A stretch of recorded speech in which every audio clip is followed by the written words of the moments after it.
Need to start paying more attention to what I have in my inventory. That's going to help me out a lot.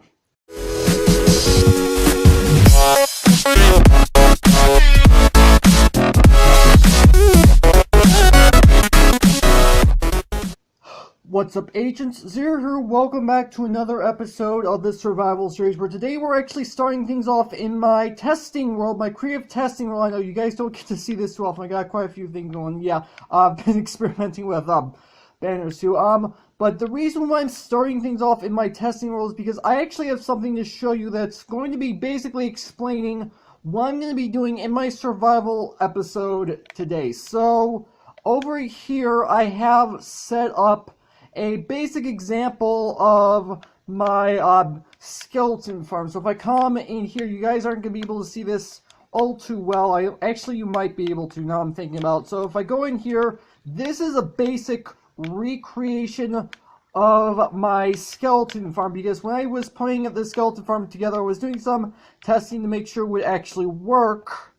And then down here, this is where my skeleton softener, my mob softener actually is. So basically what this does is I press this button, it'll dispense lava, and then a few seconds later, it will pick the lava back up. Unfortunately, it's broken.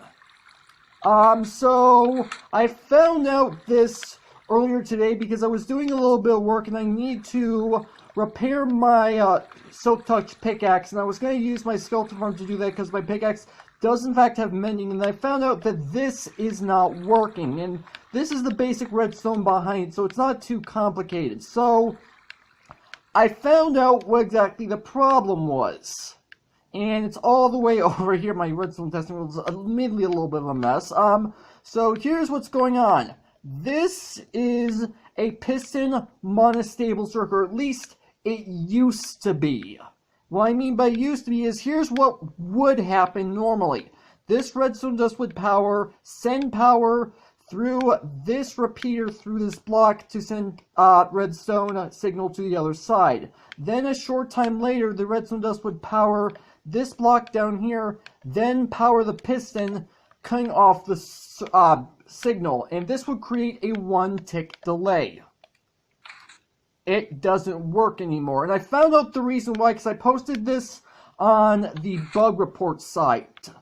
Apparently pistons are now faster than they used to be, which on one hand I'm not going to complain. I like the fact that they made the pistons faster, but on the other hand, well, that means that all the way over there no longer works. So I do have a solution. Now, I haven't fully tested out with the machine over there to see if it's actually going to work. I'm actually going to do the first test run on my survival world, but this is another monostable circuit. This is known as the hopper dropper monostable circuit. So here's the way this works. If I press this button right here, it's going to send signal to that redstone lamp for a short amount of time. That's because of the way hoppers work. So I press this button, this dropper is going to send an item into this hopper. This hopper is going to have it for about half a second, I want to say, therefore giving a comparator output. Then, because of the way the hopper is up, as you can see, the little square at the end is facing back into the dropper. It's going to put the item back in there. Now if I press this again, watch. This lamp is actually going to be on for a shorter amount of time than this lamp, so just watch. It's not a huge difference, but it should be enough in order to get that thing over there to work. As I said, I haven't fully tested it out, and this right here was just me testing to make sure it wasn't the redstone torches, because the way it works is using somewhat of a torch tower, and I have a little bit of a simulation to show what was going on. So this is what's supposed to happen. The redstone dust powers this block, powers this repeater, and that's basically what it does from there. And thankfully it wasn't the redstone torches, it's still powering on the other side. I'm really glad that wasn't the problem. But anyway, let's go ahead and jump into my survival world and actually get started on this project. I've wasted like enough time already. Alright, so here we are inside my survival. That took long enough. But there is a reason. I did explain the reason why I was in my testing role, at least to start off with, and take a look. I got my nice little bird on my shoulder. So to recap last episode, I was exploring the jungle to see if I could find anything, and I came across not only a ravine, which are completely brand new. I wasn't expecting to find that, but, well, I found this little guy. Let me go ahead and jump up and to get him off of my shoulder, and I do believe if I just do this, yeah, now he's sitting.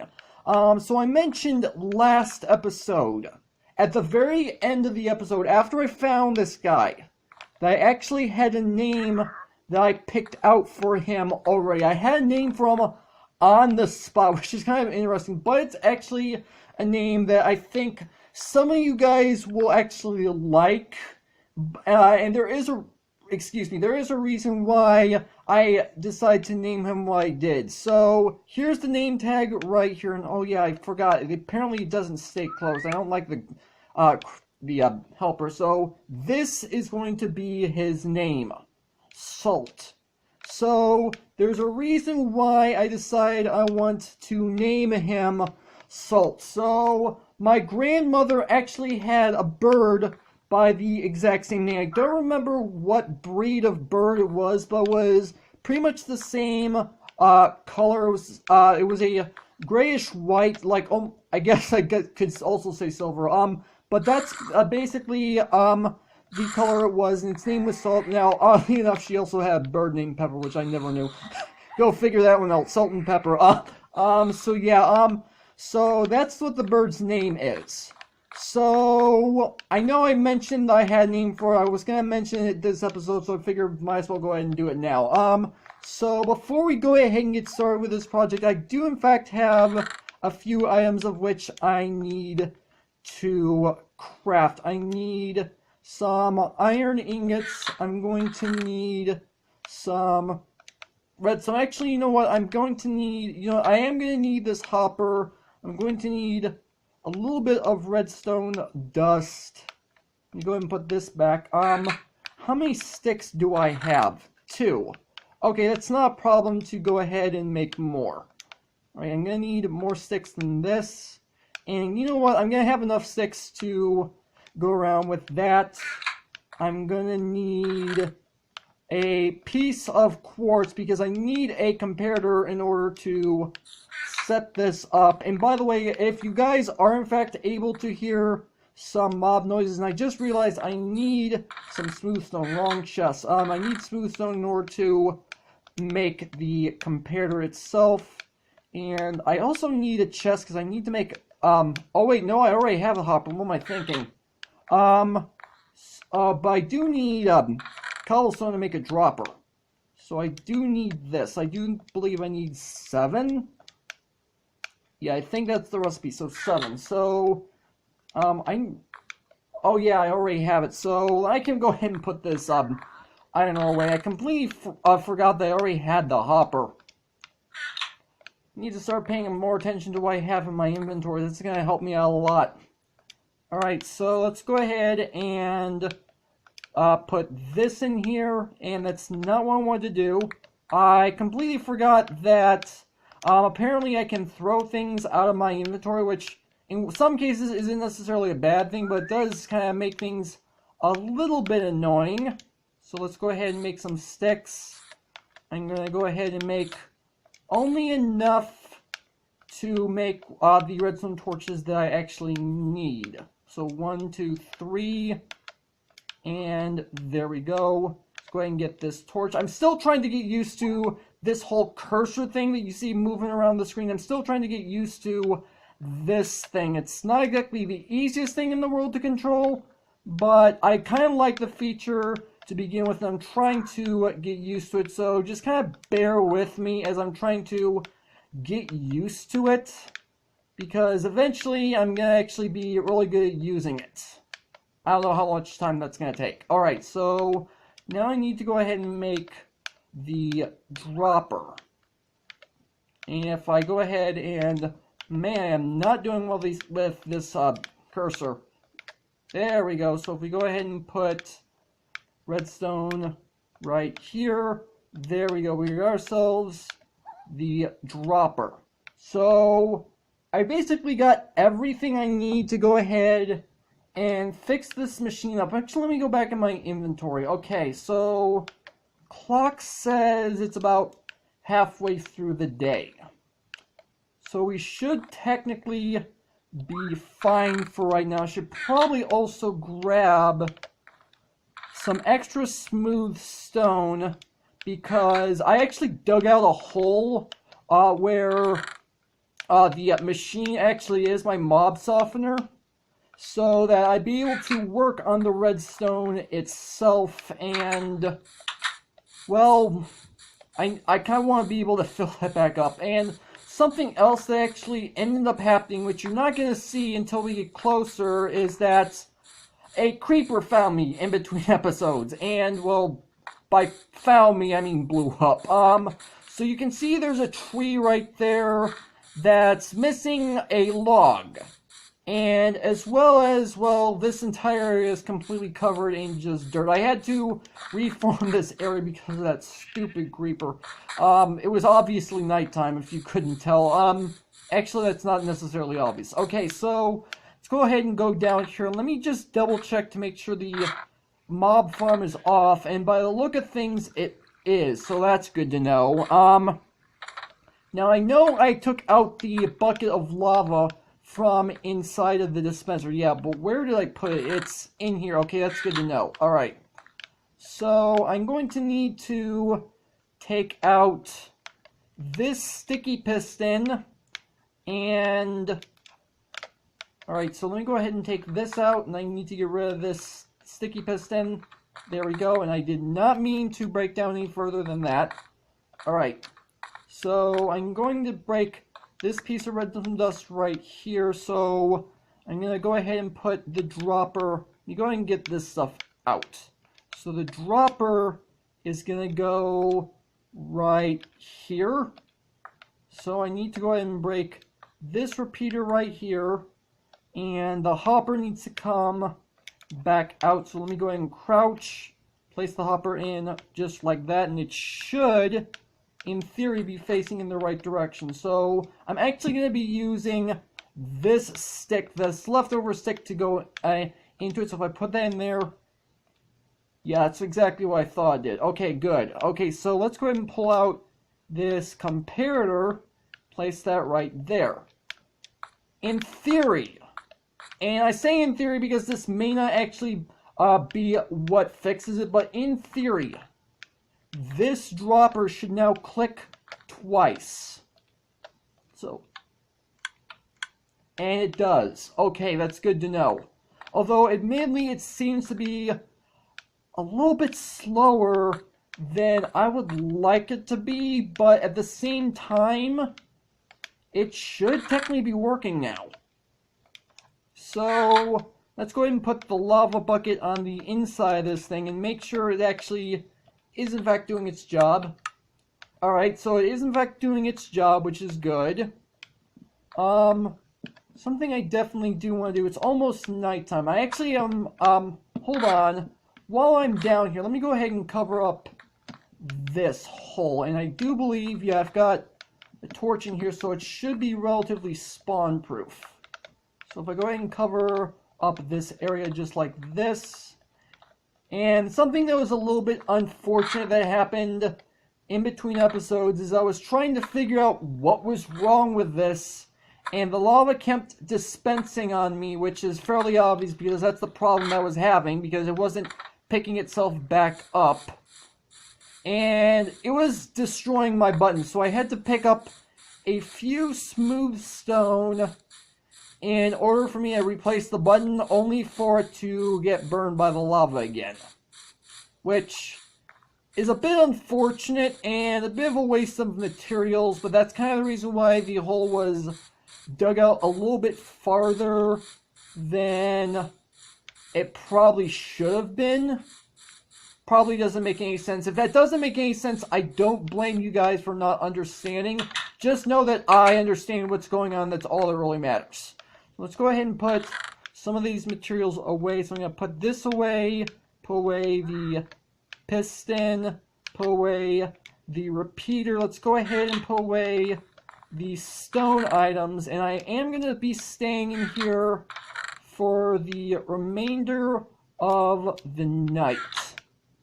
Because it's pretty much, well, it's not exactly nighttime as of yet, but it's going to be relatively close to it by the time I'm ready. So I'm going to pick up these stone swords, and the reason why I'm picking up, I did not mean to pick that up, and that caught me off guard. I'm glad I know that's actually my bird. Alright, so if you guys didn't hear that, Salt was actually imitating a creeper. That's what parrots will actually do. They will imitate the sounds of any nearby mobs, which on one hand is cool, but on the other hand, it catches you off guard sometimes, which can be a little bit unnerving. It can scare you a little bit. In fact, on my way home from finding the ravine in the jungle last episode, I kept hearing that zombie noises, like, oh man, this is not good. And it was during the day too, so like, oh, this is gonna be a problem, there's zombies during the day. Nope, it's my bird, which, assuming, yeah, he's nowhere near me, so he is in fact still sitting down. At least I can only assume he's still sitting down. Alright.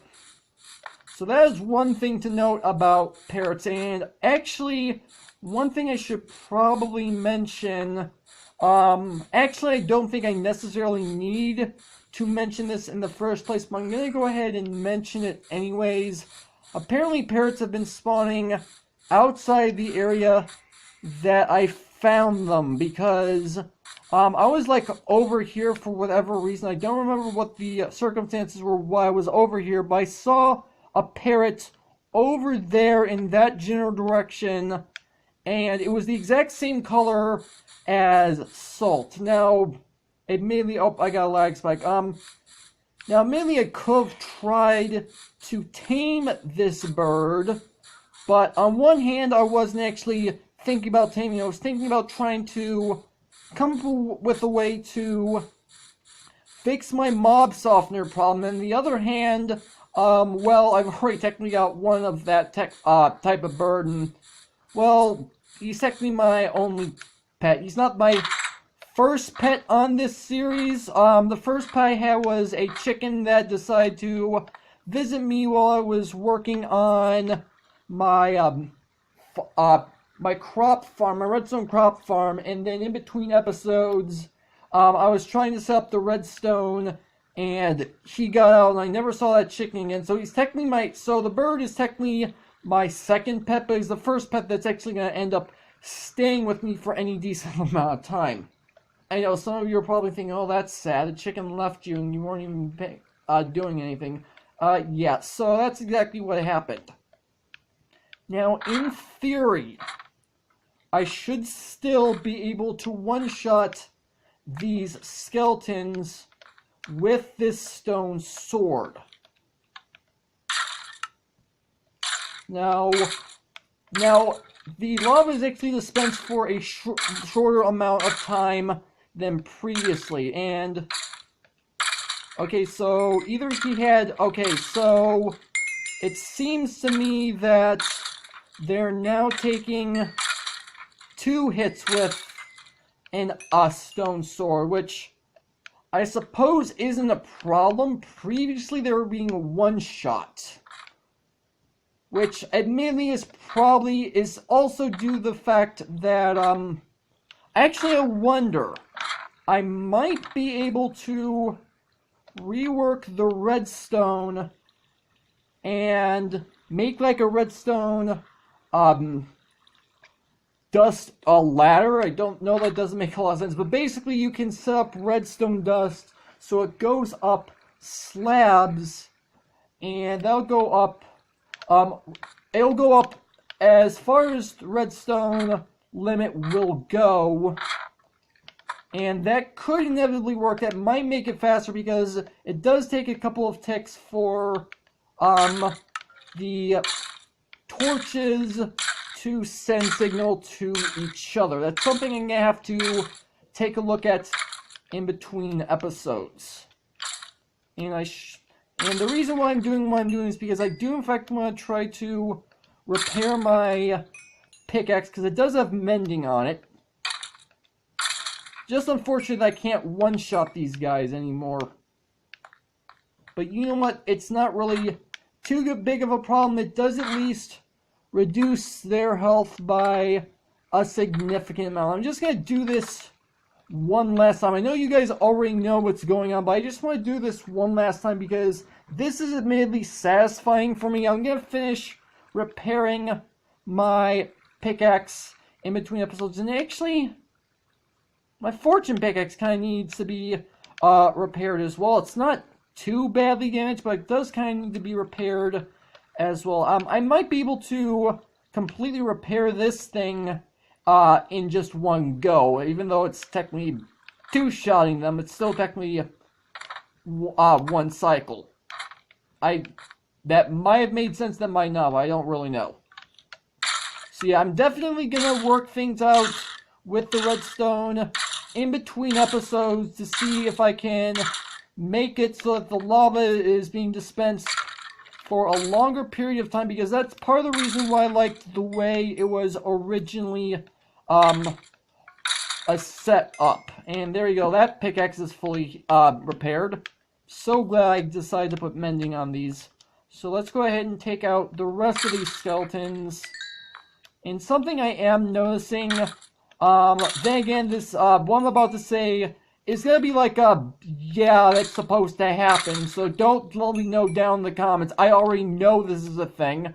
The experience I get from the skeletons falls down into the hopper, because the hopper's hitbox, you can actually stand on the inside of it, and the experience orbs are dropping down into it. As I said, I know it's a thing. It's been a thing for a while. Please don't tell me down in the comments it's been a thing for a while, because I know this. But it is a bit of an annoying thing, because that means once I kill the skeletons, I have to actually walk up right here to be able to pick the experience back up. That's why it's so annoying.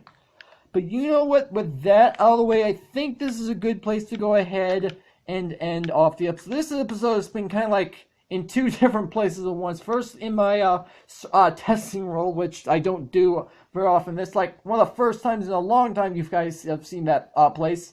And then working on this machine right here, which, again, I'm not even going to say, and you know what I'm about to say. I don't want to annoy you guys. But yeah, that's actually going to have to do it for this video. Hopefully you guys have enjoyed it. If you did, make sure to hit that like button. One more than make sure to hit that subscribe button for future content. Also, you can follow me on Twitter at AgentCPU0 to stay updated. This has been Zero Studios. Thank you guys for watching. And with that, I will see you guys later.